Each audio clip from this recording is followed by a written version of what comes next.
Nós sabemos que Deus age em todas as coisas para o bem daqueles que o amam, dos que foram chamados de acordo com o seu propósito. Irmãos, a gente tem plena consciência de que as coisas que cooperam para o nosso bem, elas não acontecem de modo aleatório.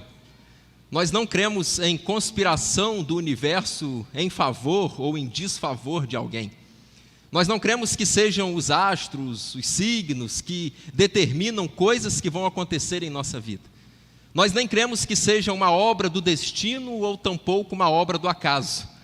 Nós cremos perfeitamente que quem governa, que quem age, que quem reage, que quem atua sobre a nossa vida de modo decisivo, de modo consciente, de modo deliberado, de modo estratégico, é Deus.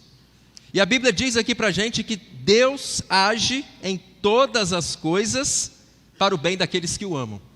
E se Paulo está dizendo que Deus age em todas as coisas, estas todas as coisas naturalmente incluem as coisas ruins. E quando coisas ruins nos acontecem, não quer dizer que Deus não esteja agindo, Ele está agindo para além e acima dessas coisas.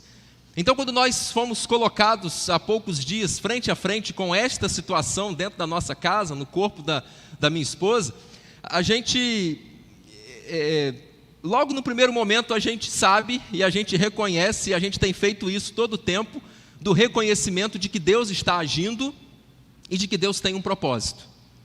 Eu tenho certeza que tudo que está acontecendo em nossa casa, em nossa família, Deus não vai desperdiçar e não vai ser nada disso em vão. Às vezes a gente tem uma visão limitada em tantos aspectos, em relação ao futuro, em relação ao tempo, em relação às circunstâncias de modo geral, que a gente foca às vezes só naquilo ali e não consegue vislumbrar o que tem ao redor e para além destas coisas. Existe uma linda história na Bíblia, que é a história de José, você naturalmente conhece, e lá no último capítulo de Gênesis, capítulo 50, no versículo 20, José diz uma coisa fantástica. Quando os irmãos de José, que tinham vendido ele para o Egito, você lembra disso, 22 anos antes, aquela coisa toda, depois vão para o Egito, Jacó morre, e os irmãos de José ficam com medo de que agora José poderia vingar-se daquela atitude que os seus irmãos tiveram com ele há mais de 20 anos passados. E aí José diz uma coisa linda, que ele fala assim, olha só, não fiquem com medo, porque o mal que vocês fizeram e intentaram contra mim, Deus transformou em bem, como vocês podem ver hoje. Então não fiquem assustados, não fiquem preocupados, porque o mal que foi causado ou por um ser humano, ou por uma força espiritual negativa, ou por circunstâncias da vida, todo o mal que nos atinge, Deus tem soberania, Deus tem autonomia, Deus tem autoridade, Deus tem poder sobre estas coisas para usá-las para o nosso bem. Amém? Deus coopera em todas as coisas, inclusive nas coisas negativas, para o nosso bem. E aí, meus irmãos, às vezes no meio assim da situação, tudo muito confuso, tudo muito embolado, a gente tem mais interrogações do que afirmações, a gente tem mais perguntas do que respostas, mas eu creio, irmãos, perfeitamente no agir soberano de Deus. Eu creio perfeitamente na condução estratégica que Deus tem para nos levar a um fim específico, que eu ainda não sei qual, e não sei quando nós chegaremos lá, mas eu creio que nós chegaremos lá. A gente já deve ter visto, eu gosto dessas cores assim, é possível que você também, aquele circuito que se faz com dominóis. Você pega um dominó em fileira assim, vários de pé, né, e faz roda, sobe aqui, desce ali, às vezes misturam algumas cartas no meio, faz uma coisa incrível. Eu estava vendo uns vídeos essa semana assim, de um canal específico no YouTube só disso, né? Uma pessoa que levou mais de um dia para montar um circuito com acho que 30 ou 40 mil dominóis, e aí dá um toquinho naquela primeira pecinha e uma vai derrubando a outra e vai, e gira e roda, e vai num cômodo, e vai no outro, e vai, e sobe, e bate numa bolinha, que a bolinha rola, e bate no outro dominó. Leva uns 5 minutos para atingir o circuito todo. E eu creio perfeitamente, irmãos, que da mesma forma como aquela pessoa levou algum tempo programando, né, aquela situação em que um toquinho inicial desencadeou uma porção de outras coisas, o que Deus tem feito na vida lá da minha esposa foi um toquinho inicial para que isso desencadeie mais uma porção de coisas. E uma vai levar a outra. E uma vai levar a outra. Tem um videozinho que eu separei, que vi no Instagram essa semana, no Instagram do pastor Lucinho. Dá uma olhadinha só. nessas bolinhas, o que vai acontecer com elas? Olha só. Ó. De novo, por favor. Veja. Você acha incrível? Eu, sem entender os planos de Deus, mas vendo que no final dá tudo certo. Amém? Amém. Brilhante. Eu estou nessa fase inicial aí ainda. Eu não estou entendendo nada. Mas eu vou crer que lá no final vai dar tudo certo. Não vai ter nenhuma bolinha fora do lugar. Não vai ter nada diferente daquilo que Deus idealizou. Nada vai fugir do controle dele, meu irmão.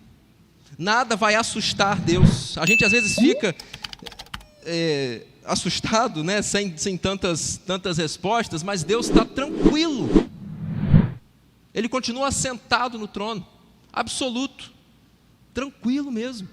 Ele está olhando e está dizendo, tudo está saindo conforme eu planejei. E ele ainda está dizendo, é só o começo. Se prepara para o que vem ainda pela frente. Então, meu querido, eu tenho certeza que Deus está agindo no difícil câncer que apareceu na minha esposa, raro, muito agressivo, mas Ele está agindo não só na vida de carne. Eu já vi, já estou experimentando Deus agindo na vida da minha família e Deus agindo na vida da minha igreja. Deus agindo nessa cidade e para além dela. Então o propósito de Deus, ele vai muito além de uma vida só. E o alcance é inimaginável.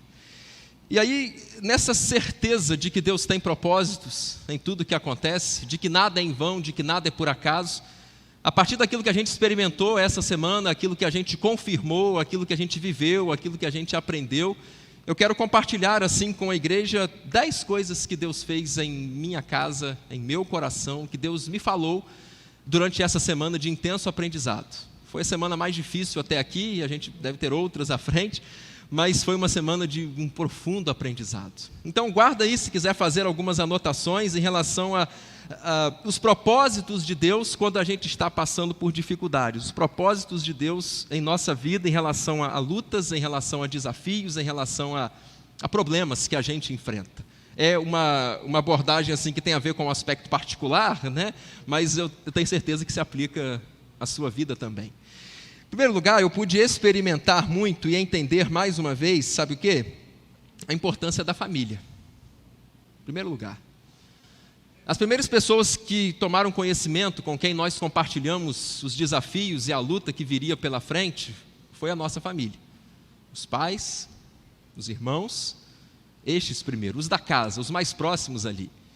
E foram deles que vieram o primeiro apoio, o primeiro sustento, os primeiros abraços, as primeiras orações, as primeiras lágrimas. Na noite em que compartilhamos lá em casa, reunimos a minha família, a irmã de Carla estava lá também, na sala ali fizemos muitas orações. Fomos na casa da Ivani, do seu Arivaldo, e ali também fizemos orações. Então a família é o primeiro sustento nosso, é a primeira base nossa. E sabe, irmãos, às vezes, não sei a circunstância necessariamente assim da sua família, mas eu queria dizer que você precisa amar e valorizar a sua família, porque depois da sua salvação, o bem mais precioso que você tem é a sua família. Não sei se você tem uma relação boa com os seus pais, não sei se você tem uma relação boa com os seus filhos, com os seus irmãos, com o seu cônjuge, mas eu queria dizer, meu querido, que as pessoas mais importantes da nossa vida aqui na Terra, no aspecto assim da nossa vivência aqui, exceto, né, abaixo de Deus naturalmente, mas as pessoas mais importantes da nossa vida são as pessoas da nossa família. Então, se existir alguma coisa que precisa ser resolvida, que precisa ser tratada, que precisa ser conversada, que precisa ser ajustada, que precisa ser perdoada em sua casa, faça isso logo. Não espere acontecer uma tragédia, não espere chegar uma notícia ruim para que você ponha em ordem a sua casa. Resolva logo, ajuste logo. A nossa família, meus irmãos, é um presente que Deus deu para a gente, para juntar assim forças e para amparar no máximo que a gente puder. A gente tem recebido um apoio imenso de inúmeras pessoas, mas no dia a dia, quem tem vivido a realidade, a dor e os sonhos conosco, assim de perto, todos os dias, literalmente, vendo, tocando e ouvindo, são os nossos pais e os nossos irmãos. E tudo que tem acontecido tem unido ainda mais a minha família. Não que não fosse antes, mas agora parece que a unidade é maior do que nunca. Na convivência, no estar presente, no nos falarmos todos os dias, nos irmos na casa um do outro e as pessoas indo lá em casa, né, com mais regularidade do que iam antes. Então eu estou entendendo, sabe, Deus trabalhando em primeiro aspecto na nossa família, nos fortalecendo, nos unindo, nos fazendo entender a importância que o marido tem para sua esposa, como eu tenho procurado ser para ela, da importância que os filhos têm tido lá em casa para com Carla, da importância que os meus pais, que os meus sogros têm tido para comigo, da mesma forma como os meus irmãos e meus cunhados. Então a importância da família, ela é assim, base, fundamental. E Deus tem agido em nossa família, Deus tem nos unido, Deus tem nos trazido para perto, Deus tem nos feito lutar juntos, para que a gente alcance o que a gente precisa. Então, meu querido, aproveite muito bem o tempo que você tiver com a sua família. E caso você more longe, por uma ou outra razão, não more próximo, não more na mesma casa e tal, valorize a sua família. Visite quantas vezes puder. Hoje a internet permite a gente fazer chamadas de vídeo, então faça chamadas de vídeo, veja o seu filho, veja a sua esposa que está longe de repente, veja os seus pais, converse, sabe, naquela ligação de 2 minutos que eu estou com pressa, que eu tenho um compromisso depois, liga para passar um tempo gostoso, conversando, sorrindo, contando sonhos, contando desafios. Em primeiro lugar, eu aprendi, Deus nos falou do propósito, da importância da família. Em segundo lugar, eu diria que esta semana e esse tempo tem sido um tempo de uma intensa reflexão sobre a vida. E é bem provável que durante esta semana você tenha em algum momento se colocado no lugar de Carla. Ou no meu lugar. Eu acho que você pensou, e se tivesse sido na minha casa? E se tivesse sido com a minha esposa ou com o meu marido? E se tivesse sido em mim? Como que eu reagiria? Como que eu lidaria com isso? O fato de Carla ter apenas 36 anos de idade, estar enfrentando uma situação como essa, ela choca. E isso faz a gente pensar que, na verdade, ninguém está livre, não importa a idade. O fato de Carla ser esposa de pastor, ser líder do ministério infantil e do ministério das Déboras da igreja, não isentou ela disso. Isso nos faz pensar que não importa o nosso grau de intimidade, de proximidade para com Deus e nem o nível de santidade que a gente exerce. Ninguém está livre. O fato de a gente ter 2 crianças pequenas, uma criança de 5 anos, uma criança de 1 ano em casa, não nos isentou de passar disso, porque por mais importante que seja o papel que a gente exerça dentro da nossa casa, dentro da nossa família, e quão importantes sejam os laços que a gente exerça dentro da nossa casa, isso não nos isenta. Então todos esses aspectos assim que chegaram na vida da minha esposa, dentro desses contextos todos, nos fazem refletir e refletir muito sobre a vida.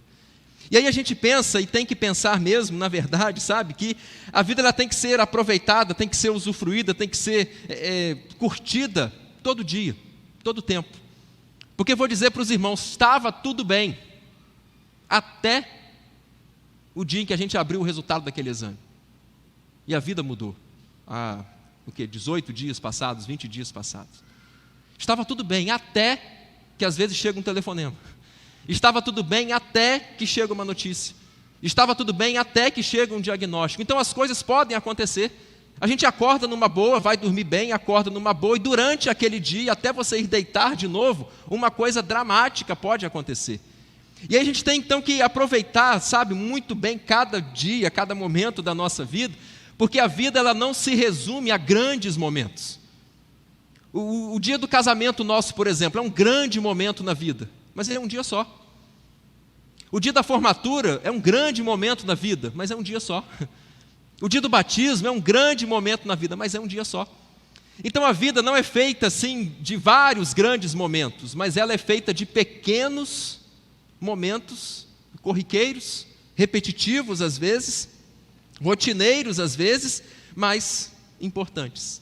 Então não são muitos grandes momentos, mas são inúmeros pequenos momentos. Não tem a ver necessariamente assim, o dia do casamento é um só, mas os dias que eu passo casado com aquela pessoa são milhares. O dia da formatura é um só, mas os dias exercendo a profissão daquela formatura são outros tantos. O dia do batismo é um só, mas o dia do exercício da vida cristã são outros tantos. Então não vamos esperar os grandes acontecimentos, os grandes dias, as grandes comemorações da vida para curti-la. Mas vamos curtir cada dia o bem que ele traz. Vamos extrair o máximo de cada dia, tudo que ele pode oferecer. E a gente tem procurado desenvolver isso. Se nós estamos ali no quintal brincando com as crianças, pegando um sol de manhã e dando uma volta lá, as crianças de bicicleta, no velocípede, no carrinho, conversando, sentando no sol para bater um papo, aquele momento tem sido valorizado muito. Um momento simples. O momento de sentar-se à mesa no café da manhã, que é algo que fazemos todos os dias, mas agora a gente tem valorizado, mais do que nunca. Então a importância, meus irmãos, da gente refletir sobre a vida, não esperar vir um grande susto, vir uma grande coisa para valorizar os pequenos momentos da vida. Saiu com a sua esposa para dar uma volta, para assistir um filme, para fazer um lanche, uma refeição, curta aquele momento. Está um momento para brincar com os filhos, curta aquele momento. Está assistindo um filme que você gosta, curta aquele momento. Está comendo uma comida gostosa, curta aquele momento. Está num culto, está na presença de Deus, está louvando, está adorando, está desenvolvendo uma comunhão com Deus, curta aquele momento. Aproveite, vamos aproveitar os pequenos, inúmeros momentos da vida. Outra coisa que a gente aprendeu, que é importante, sabe o quê? A gente demonstrar carinho. Irmãos, nessa semana nós recebemos centenas de mensagens. Centenas. Nas redes sociais, no WhatsApp, Instagram, Facebook, ligações, centenas. Se não chegou perto de algum milhar. Foram muitas declarações, foram muitas palavras de carinho, muitas palavras de incentivo, muitas palavras de encorajamento. E uma coisa assim que eu e Carla percebemos, ela até que comentou, é que ela disse assim: eu não sabia que eu significava tanto para tanta gente. Porque ela ouviu coisas que ela nunca tinha ouvido. Porque pessoas disseram para ela: olha, eu nunca te disse, mas eu tenho um carinho muito grande por você, porque há não sei quantos anos você fez isso por mim. Olha, eu nunca te disse, não parece, mas eu nunca cheguei perto para você para te dar um abraço e para dizer o quanto você representa para os meus filhos. Foram inúmeras mensagens assim. Eu brinquei com ela e disse assim: que bom, meu amor, que você não precisou morrer para que as pessoas dissessem alguma coisa positiva sobre você. Porque é isso que acontece. Às vezes a gente não expressa isso para a pessoa, e quando a gente vai no velório, está diante do caixão, a gente fala: eu te amava, você significou muito para mim, como você foi importante, mas a pessoa que foi não está ouvindo nada daquilo. Então, meu querido, um grande aprendizado desta semana, desse tempo, sabe o quê? Não espere a pessoa morrer para você dizer para ela o quanto ela é importante para você. Não espere acontecer uma coisa dramática, uma coisa triste, para você expressar o carinho que você pode ter por aquela pessoa e que você tem por aquela pessoa. Às vezes nós somos muito rápidos para criticar, mas nós somos muito devagares para elogiar. Então, se alguma pessoa, meu querido, tem uma representação muito significativa na sua vida, diga isso. Mande uma mensagem, faça uma ligação, faça uma declaração na rede social, apresente, exponha isso. Você sabia que você pode fazer uma pessoa ganhar a vida com um elogio? Ganhar o dia com um elogio, com uma palavra positiva, com uma palavra de incentivo, com uma palavra de gratidão pela vida dela. E aí, parando para pensar, agora você consegue projetar pessoas lá do seu passado, pessoas que fizeram coisas muito positivas para você, pessoas da igreja, pessoas do trabalho, pessoas que te ajudaram numa situação difícil, vizinhos, amigos, parentes, pessoas da igreja, e você nunca disse isso. Faça isso. Faça isso. Procure essa pessoa hoje ainda.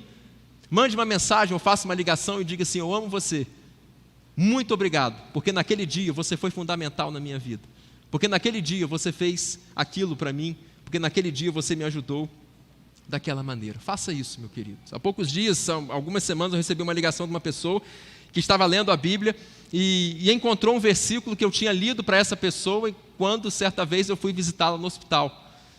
E a pessoa disse que quando leu, lembrou-se de mim e me ligou para agradecer, porque não sei, deve ter 7, 8 anos, eu tinha ido visitá-la e lido aquele texto com ela.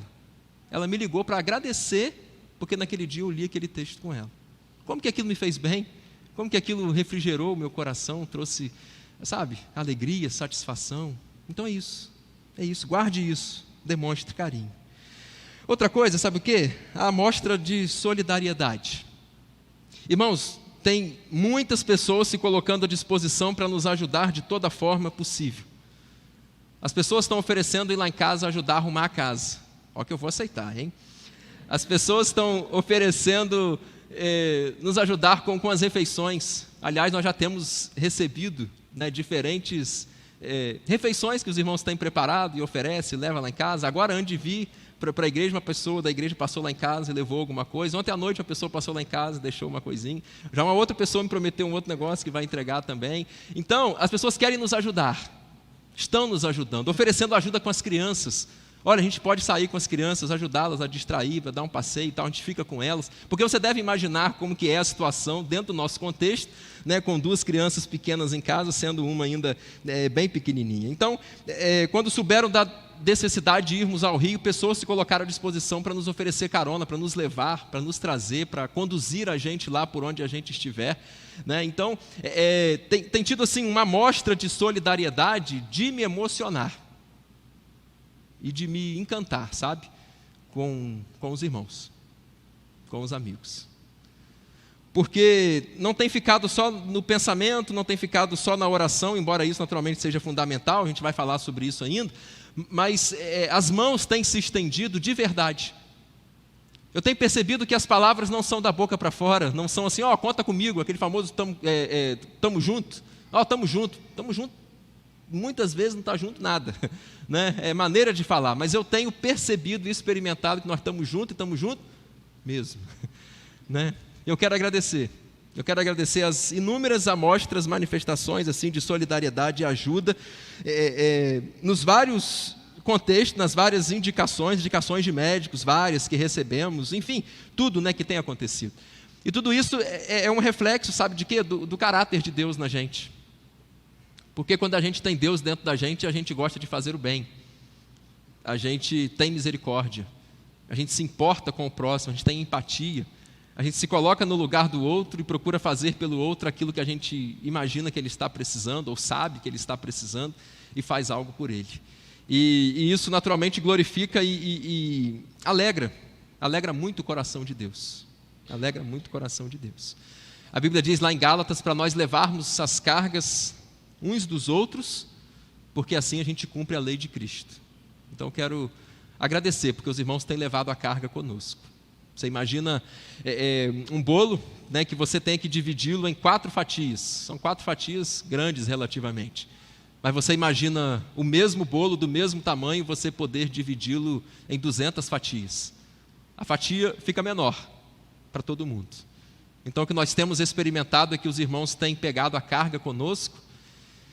Ufa, e vou dizer, o peso está ficando menor. Muito obrigado por dividirem a carga com a gente, por todo o apoio, por toda a ajuda, por colocar-se à disposição e mais do que isso, por fazerem coisas por nós. O que tem acontecido é uma oportunidade para você abençoar a minha família, e é só você olhar para o lado que você vai ver a oportunidade de abençoar outras tantas famílias também. Faça isso. A mostra de solidariedade. Outra coisa, só a quinta ainda, vamos até 10, hein? Você aguenta? Vamos lá, deixa eu até tomar uma água aqui que tem mais coisa aberta para dizer. Outra coisa é a prática da unidade. Por que isso daqui? A Bíblia fala lá em 1 Carta aos Coríntios, capítulo 12, que quando um corpo sofre, o membro todo sofre junto. E quando nós sentimos, às vezes, uma dor numa parte específica do corpo, parece que todo o corpo ele se canaliza, ele se põe em função daquela parte que está ali debilitada, está deficiente, está limitada de alguma forma. E o que nós temos experimentado, irmãos, é uma unidade que tem nos feito um bem assim incrível. É algo que tem atingido e entristecido especificamente, ou num primeiro momento, a minha casa, a minha família, mas é nítido, é evidente que a igreja sentiu o baque junto comigo e que a igreja está sofrendo junto comigo. A gente compartilhava com alguns amigos essa semana e a gente dizia, olha, é impossível a gente não pensar na situação em todo minuto. Eu estou assim. E aí é impossível passar um dia sem chorar, é impossível, enfim, não ter as nossas dificuldades de cada dia. E aí uma dessas pessoas disse assim, olha, mas isso não é exclusividade sua, não. Você pode ter certeza que está acontecendo com a gente também. E eu sei disso. Eu sei que tem muita gente que está lutando com a gente, abraçou a gente de um jeito, nesse exercício lindo, sabe, da unidade. A igreja, os queridos, têm sentido a nossa dor, têm chorado conosco, têm pensado conosco, têm se entristecido conosco e têm se unido de um jeito especial. A gente crê num propósito assim, muito grande de Deus para a igreja nesse tempo. Você sabe que no mês de julho nós fizemos uma série de 5 sermões sobre a igreja, para a igreja, na expectativa, assim entendia eu, de que a gente estava vivendo um momento que precisávamos de um despertamento, em algum aspecto, por como eu estava enxergando a igreja. Então Deus colocou assim, olha, a gente precisa fazer alguma coisa para despertar a igreja em algum aspecto. Então eu preparei e preguei uma série de 5 sermões que foi encerrado no domingo passado pela manhã. Mas aí depois eu fui entender que o despertamento que Deus queria dar à igreja foi para além dos 5 sermões. Foi tocando na vida da minha esposa. Para que o que eu senti, assim, a igreja despertou. A igreja, assim, se uniu de um jeito bonito, forte, imprescindível. Não importa se você está chegando agora ou se você é membro antigo. Não importa se você é criança ou adolescente ou você já é um idoso, a gente está junto. A gente se uniu de um jeito para lutar essa luta e vencer. E sabe, ainda dentro desse aspecto ainda da unidade, o que eu vi acontecer essa semana e glorifiquei a Deus, que Deus tem usado tudo isso para refazer amizades. Eu tive pessoas que há anos não falavam comigo e entraram em contato. Tive pessoas que procuraram para expressar alguma coisa lá do passado, que tinha ficado assim, meio mais ou menos, e colocou tudo resolvido. Deus está usando tudo isso, inclusive, para trabalhar o perdão em nossos corações, para nos unir, para trazer de volta amizades que já foram fortes, amigos que estavam distantes, mas que agora estão se achegando, e tenho visto mágoas antigas serem confessadas, problemas antigos serem perdoados, eu tenho visto isso acontecer.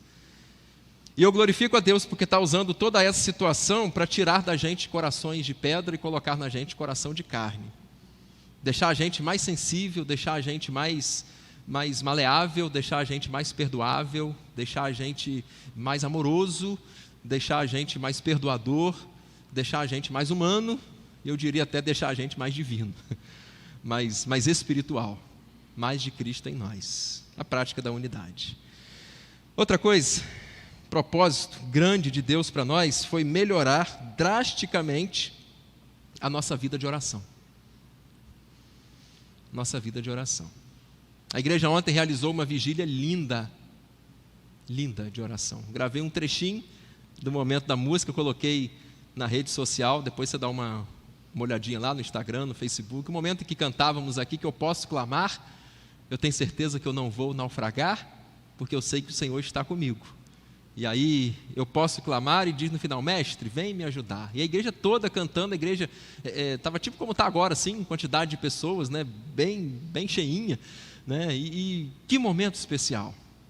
O relógio de oração que Deus colocou no coração do nosso ministério de intercessão para começar um relógio de 24 horas de oração. E não é simples, né, você encher esse relógio, preencher todos os horários, porque não era de hora em hora, porque aí era só arrumar 24 pessoas. Mas era de 15 em 15 minutos.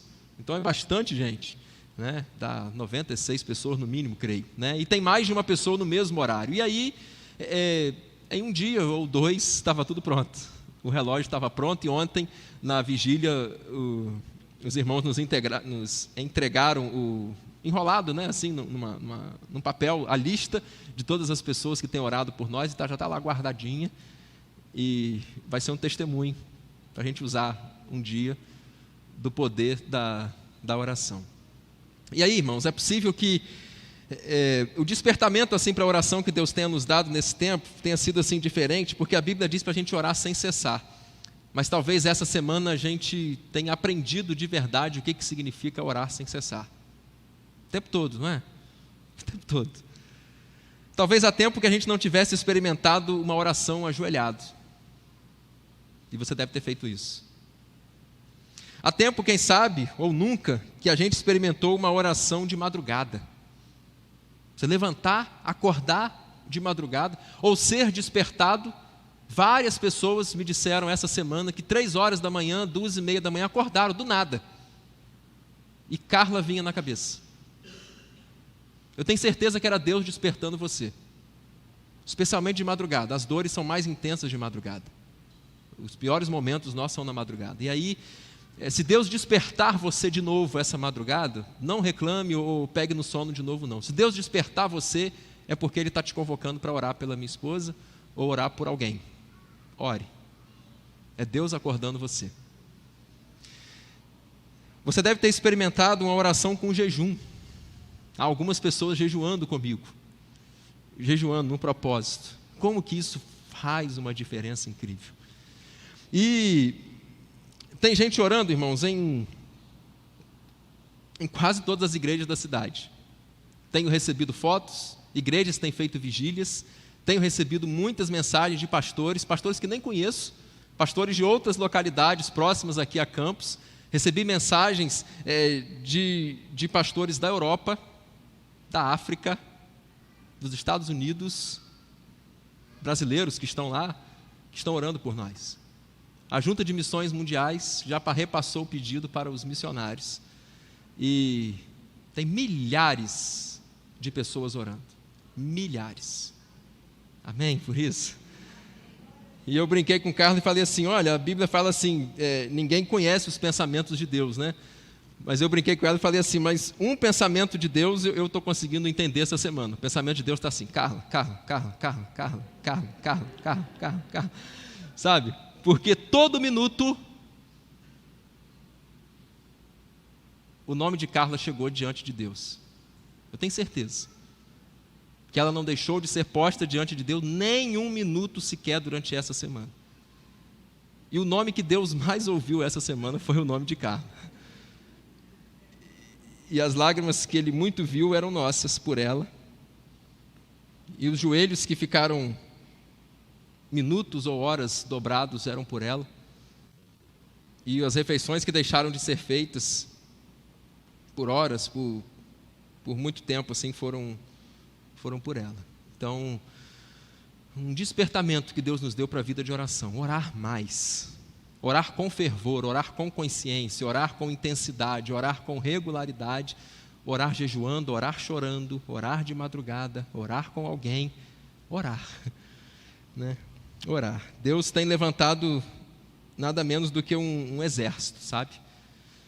Nós fomos a um dos médicos essa semana e aí a secretária falou assim, vocês são da Igreja da Coroa, não são? Ele falou assim, somos, né? Aí ela falou assim, no grupo lá da paróquia, que eu faço parte, o vídeo de vocês pedindo oração chegou.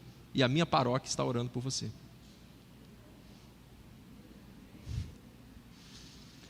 Uma outra pessoa mandou mensagem, estava na manicure essa semana e pediu oração por Carla. E a manicure falou assim, mas eu já estou orando por ela. Aonde a gente vai, tem gente que está orando pela gente. É um exército que Deus levantou. Um exército, essa é a expressão que a gente tem usado, né? Um exército que Deus levantou. E um exército que Deus levanta, meu irmão, é um exército que levanta para ganhar. Né? É um exército que levanta para ganhar. E exército com Josué tem tudo a ver, né? Tem tudo a ver. E aí, profeticamente, né, no dia do pastor, a homenagem que a igreja fez para mim foi me vestir de soldado, né? Aquela montagem, né, que fizeram de um soldado bonitão lá e tal, fortão, né? Com o meu rosto, e aí eu tenho brincado assim, que a gente tem que rir às vezes também, né? Eu tenho usado a expressão assim, vem com Josué, né, lutar em Jericó, que as muralhas ruirão. Amém? Vamos juntos, vamos lutar. Outra coisa, irmãos, é um tempo de grande aperfeiçoamento e preparação. Deus sabe do futuro, mas eu não. E o que Ele está fazendo hoje é preparar a gente para o que vai acontecer amanhã. Deus sabia que José ia governar o Egito, então primeiro colocou José para governar uma casa e depois colocou José para governar um presídio. Aí depois ele governa uma nação. Deus sabia que Davi teria que uma vez enfrentar um gigante, então primeiro colocou Davi diante de um leão, depois colocou Davi diante de um urso, para depois colocar Davi diante de um gigante. Então Deus tem nos colocado diante de uma situação que não é o fim. Eu não tenho crido que seja o fim. Eu tenho crido que seja uma preparação para uma coisa maior que Deus tem para a gente depois.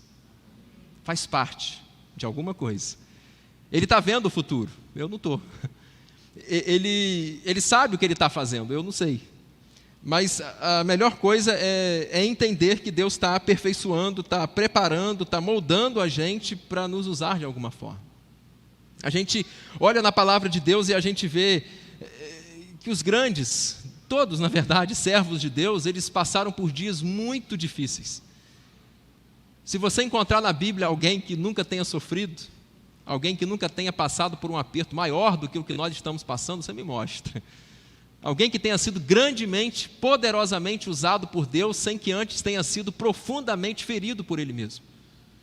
Antes de usar Moisés, Deus feriu-o profundamente. Antes de usar Pedro, Deus feriu-o profundamente. Antes de usar Paulo, Deus feriu-o profundamente. Antes de usar todo mundo, sabe? Na Bíblia, Deus primeiro levou a galera para um deserto, trabalhou de um jeito incrível, aprenderam assim as duras provas para que aprendessem e para que fossem aperfeiçoados. Nenhum de nós está no estágio máximo de santidade, no estágio máximo de perfeição, e todo problema, meu querido, tudo que a gente passa, é Deus querendo melhorar a gente em muitos aspectos. Existe aquela figura, eu já compartilhei com a igreja, e essa semana também alguém disse assim, olha, aquela palavra que você disse um dia, que serviu tanto para mim, eu volto ela para você, e tal, e comentava isso, daquela situação quando alguém quer purificar a prata. O sujeito vai, a prata ela vem com impurezas, e o sujeito coloca ela em alta temperatura, coloca ela no forno, e deixa lá, deixa esquentar mesmo. Porque à medida que vai esquentando, ela derrete, e aí as impurezas, as sujeiras todinhas, elas vão embora.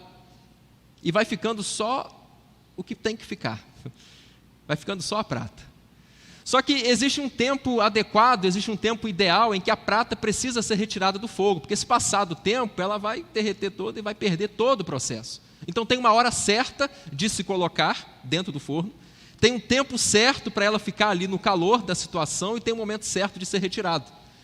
E aí alguém que não conhecia o processo foi até onde isso era feito e perguntou, olha só, como é que você sabe a hora certa de tirar a prata do fogo? E aí o sujeito respondeu, a hora certa de tirar é quando a minha imagem estiver perfeitamente refletido nela.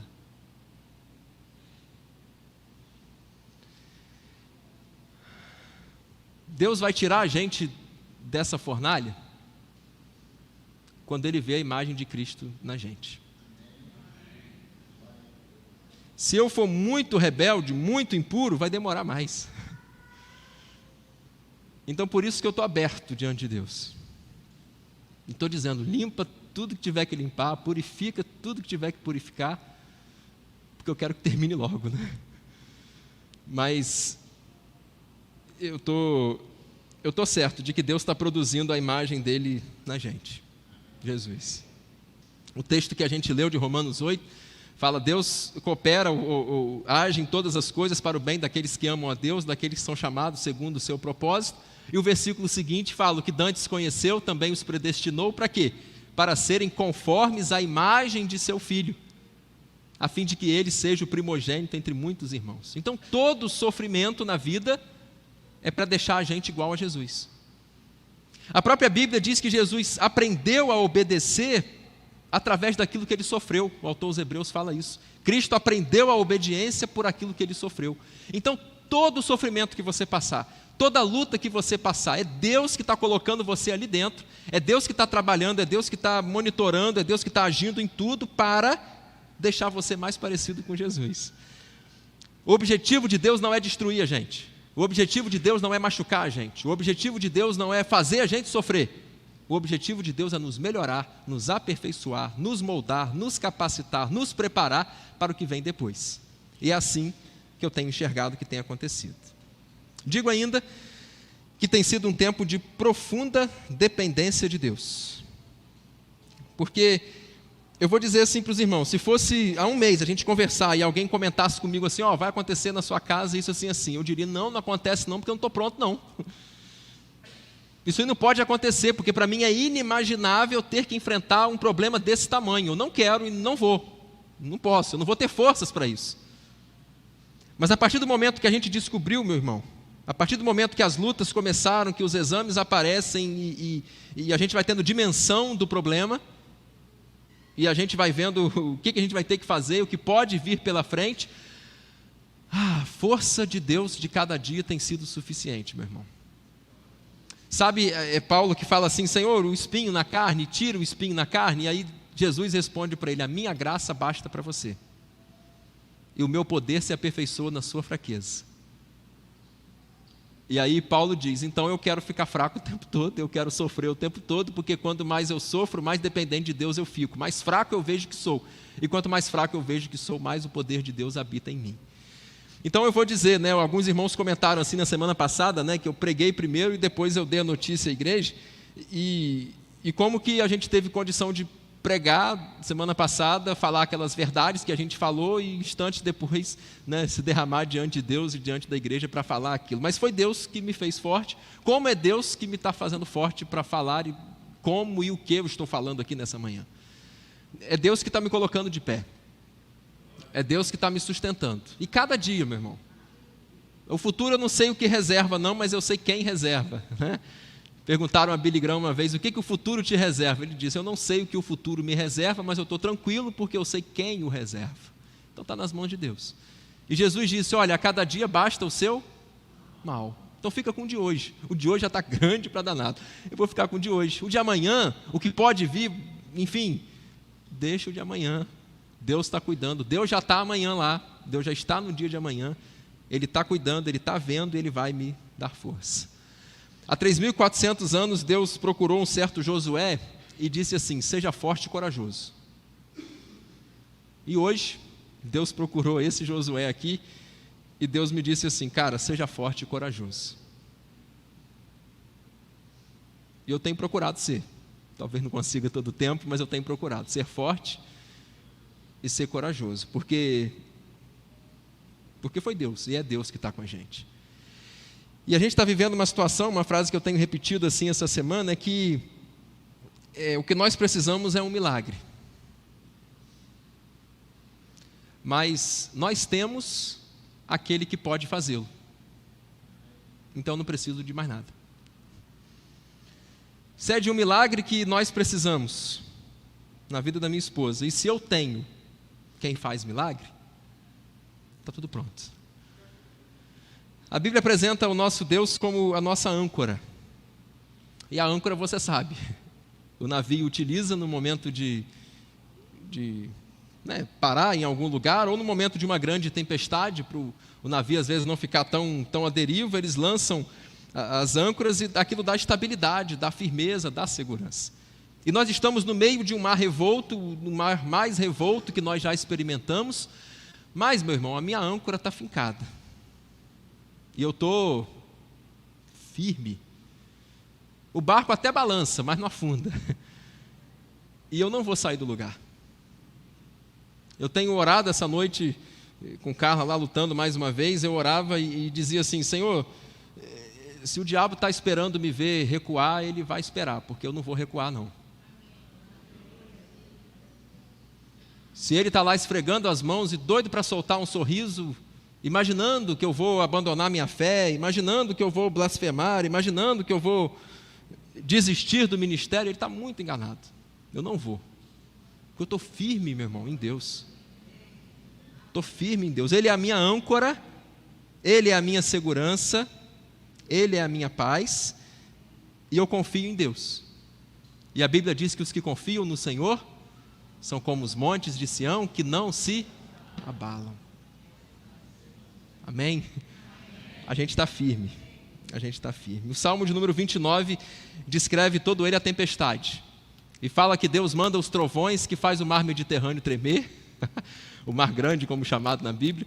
Diz que Deus manda os relâmpagos que despedaçam os cedros do Líbano, as grandes referências de árvores fortes. E o Salmo 29, que nos 10 versos iniciais descreve a tempestade, termina no verso 11 dizendo: mas o Senhor abençoará o seu povo com paz. Então está trovejando, então a onda está forte, então o vento está forte, mas eu estou em paz. Deus tem dado paz. E vou, assim, dizer, né, para os irmãos, Carla, meu irmão, ela está uma força.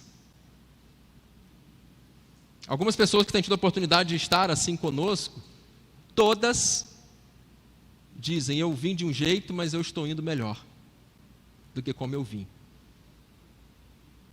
Porque Carla sorri, até gargalha às vezes, aquela gargalhada dela. Ela está, assim,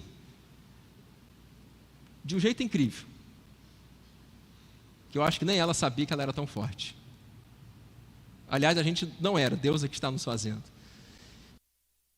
Isso que Jesus disse no Getsemane, eu tenho dito: Pai, eu não quero beber esse cálice. Passa de mim.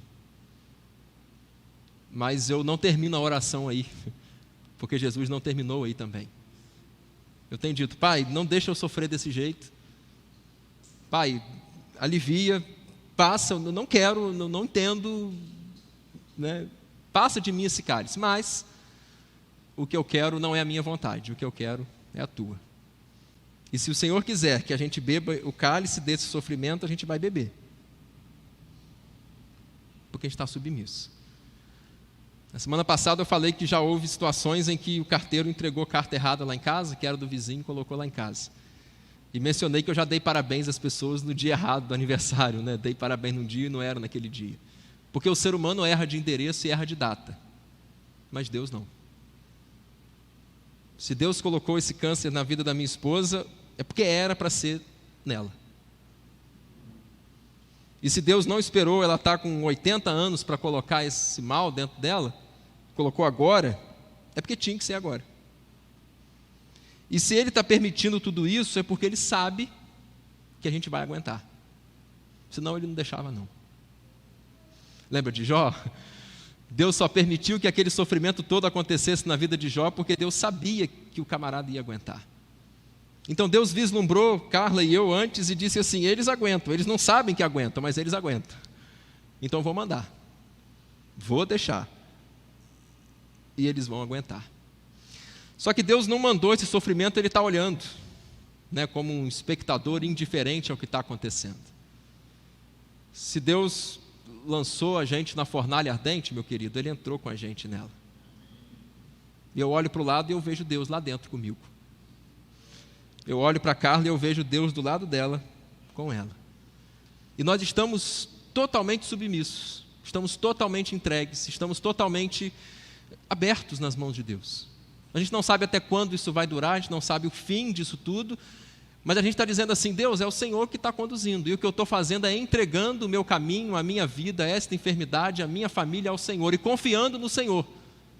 Porque a tua palavra diz: se entregarmos ao Senhor o nosso caminho e confiarmos, Ele tudo fará. Então está nas mãos dele. Submissão, reverência, respeito, temor, aceitação, obediência, humildade, entrega absoluta. Eu não quero segurar isso na minha mão, está nas mãos de Deus, e deixa Ele conduzir.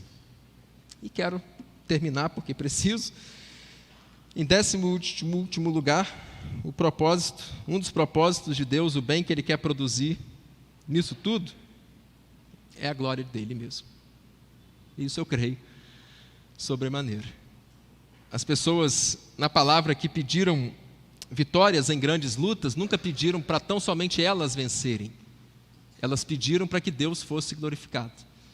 Davi tinha que enfrentar Golias, e agora? É um gigantão, é difícil e tal, como é que vai fazer? E aí Davi não foi enfrentar aquele gigante dizendo assim: Deus, faça eu vencer para eu calar a boca dos meus irmãos que duvidavam de mim. Olha, Deus, eu quero vencer para que todo mundo me honre e me coloque nos ombros e grite: viva Davi, o grande e corajoso.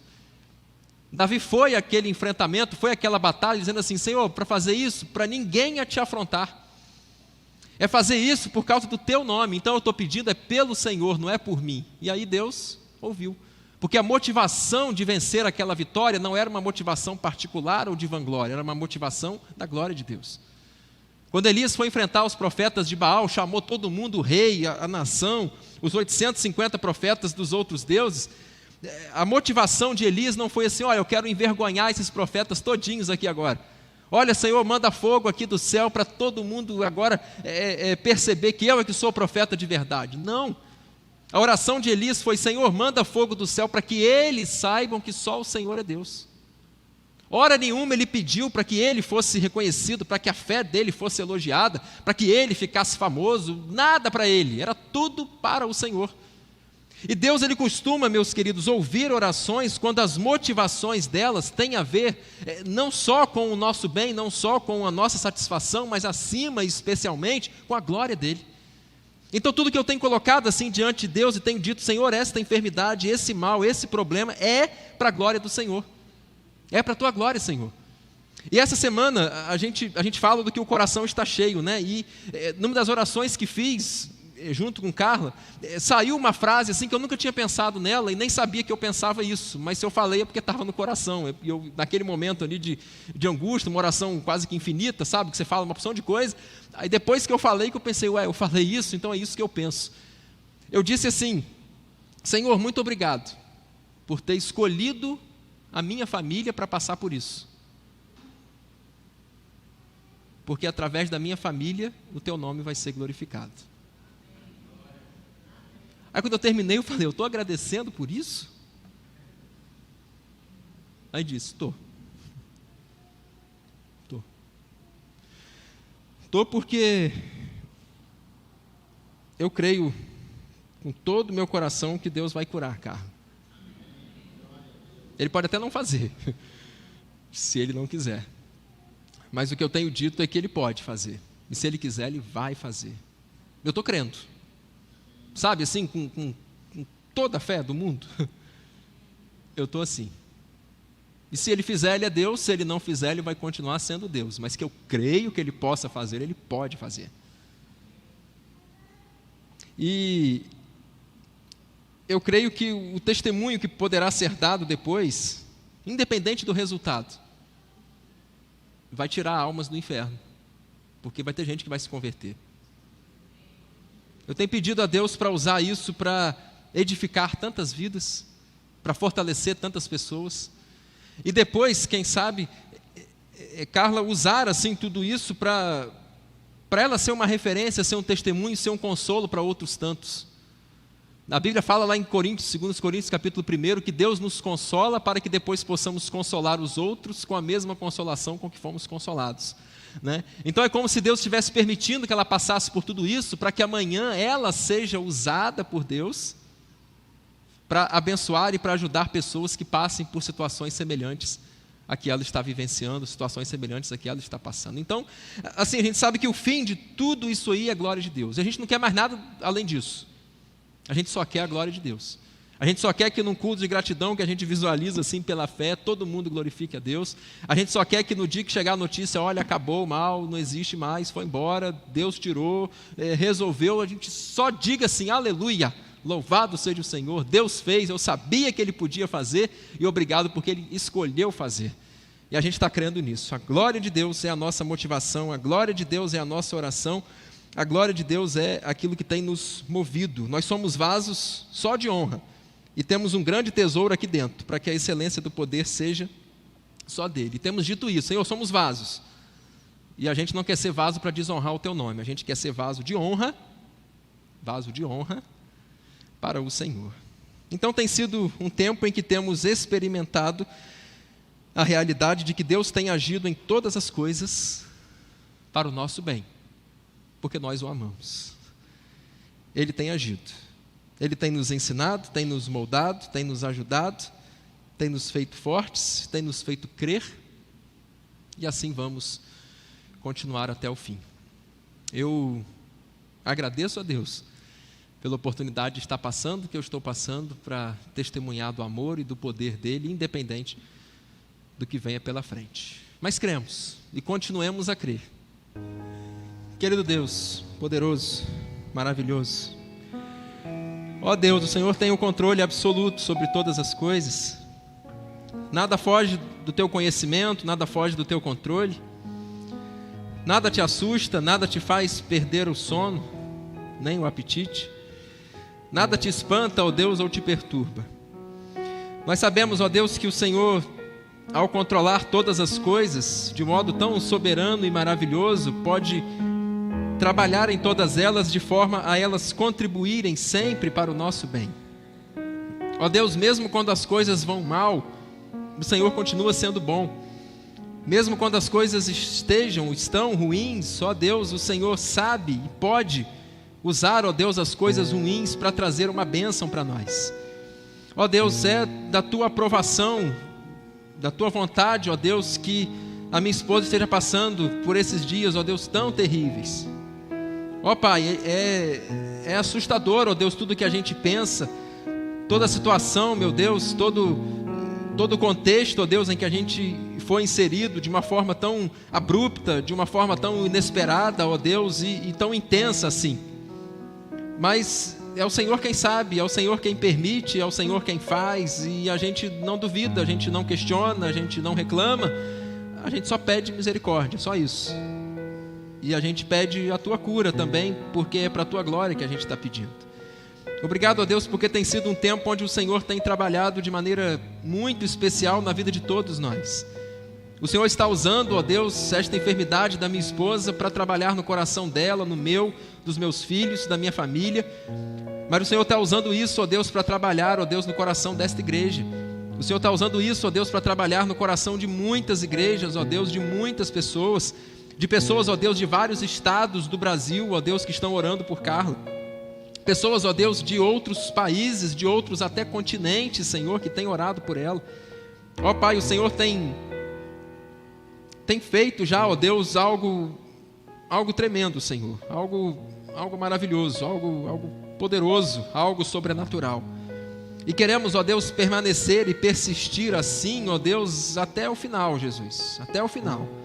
Nós pedimos, ó Deus, que o Senhor alivie as dores de Carla, por favor, Jesus. A gente tem implorado com lágrimas isso, por favor, meu Deus, não deixe ela sentir dores como tem sentido, meu Pai. Ó Deus, cuida da tua serva, ela te ama, Jesus, ela te adora, Jesus, ela é tua filha, cuida dela, Jesus, por favor, Jesus, cuida dela. Ó Deus, ajuda a gente nesse tempo, ó Deus, de norte, de orientação, meu Deus. O Senhor já nos orientou, ó Deus, que devemos buscar tratamento fora da nossa cidade, e a gente vai seguir por esse caminho, isso já está certo para a gente. Agora pedimos que da mesma forma como o Senhor orientou isso nessa semana, que nessa próxima que vem o Senhor nos dê outro norte. A gente precisa, ó Deus, de uma direção. Obrigado porque o Senhor tem levantado amigos, tem levantado médicos, tem levantado companheiros, tem levantado, ó Deus, irmãos, que tem nos ajudado, ó Deus, muito, com todo o apoio, ó Deus, com todas as orientações, com as dicas, ó Deus. Obrigado por aqueles anjos que o Senhor tem enviado para nos ajudar. A expressão, ó Deus, que temos usado também, ó Deus, as pessoas aqui na igreja, os irmãos, de que é como aquela batalha em que Josué enfrentava contra os amalequitas e Moisés estava lá intercedendo com as mãos erguidas, mas se cansou, e Arão e Ur vieram e seguraram as mãos de Moisés erguidas para que Josué lutasse e vencesse o inimigo. Ó Deus, a igreja tem sustentado, ó Deus, a gente em oração e em batalha. Eu quero te agradecer, ó Deus, porque essa igreja tem sido para mim como Arão e como Ur. Tem me sustentado, ó Deus, como Moisés para orar, e tem me sustentado como Josué, ó Deus, para lutar. Ó Deus, e assim como aquela batalha naquele dia terminou com Moisés dizendo: Jeová Nissi, o Senhor é a nossa bandeira, o Senhor é aquele que lutou por nós e nos deu a vitória. Nós queremos ter o mesmo fim, Jesus. Nós queremos, daqui a pouco tempo, queremos que não demore, mas a gente está submisso ao Senhor, mas queremos que daqui a pouco tempo, ó Deus, a gente tenha a notícia incrível, de que o Senhor curou, ó Deus, a minha esposa, para a tua glória. A gente confia nisso, ó Deus. A gente, como pregamos na semana passada, ó Deus, como preguei na semana passada, eu quero tirar, ó Deus, toda a pedra para o Senhor tirar o Lázaro. Eu quero fazer tudo o que eu puder fazer, ó Deus, todo o recurso humano que estiver à nossa disposição, a gente vai usar E aí, quando a medicina não puder mais fazer nada, onde a medicina não puder, onde a ciência não conseguir, onde os médicos não souberem, o Senhor vai fazer, porque o Senhor pode. Eu quero tirar a pedra da incredulidade, eu quero tirar a pedra do desespero, eu quero tirar a pedra do desânimo, eu quero tirar a pedra da estafa, ó Deus, emocional, do cansaço, ó Deus, físico, da pressão, ó Deus, espiritual. Eu não quero que nada impeça o teu agir, ó Deus. Tira de mim, de nós, toda pedra que possa estar impedindo o Senhor de agir. Tiremos, ó Deus, as pedras, e o Senhor tira o Lázaro. O Senhor tira, ó Deus, e o Senhor faz o milagre. Surpreenda-nos, ó Deus. Faça de novo a propósito que o Senhor já fez. Há décadas, ó Deus, em situação semelhante à minha mãe, aos 38 anos de idade, teve um tumor no cérebro. Os 3 filhos pequenos, eu, meus irmãos. Exames foram feitos, ó Deus, cirurgia necessária, sequelas inevitáveis, e tudo pronto. Ela vai operar para preservar a vida, mas ficar com graves sequelas para o restante da vida. E ao fazer-se o último exame, Deus, quando abre-se, olha-se e nada mais existe ali. Sem precisar de cirurgia, o Senhor operou um tumor na cabeça da minha mãe. E ela já está aí 28 anos depois disso. E eu tenho orado, o Senhor sabe, ó Deus, todo dia, a oração de Abacuque. Aviva, Senhor, a tua obra no meio dos anos.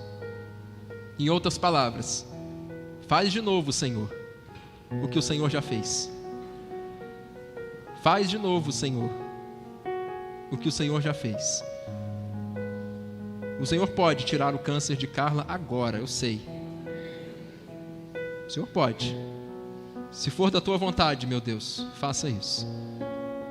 Se for da tua vontade que esse tumor seja retirado, ó Deus, sem cirurgia, o Senhor pode. Mas se for com cirurgia, que seja. E pedimos, ó Deus, que não fique nenhuma sequela. Nenhuma. Que Carla não perca os movimentos. Que Carla não perca a vida. Ó Deus, na cirurgia de grande risco que é. Mas faça o milagre completo, Jesus. É isso que nós temos pedindo. E nós cremos, ó Deus. O mesmo Jesus que está na tua palavra. O mesmo Jesus que bastava um toque nas vestes para a enfermidade de 12 anos ir embora.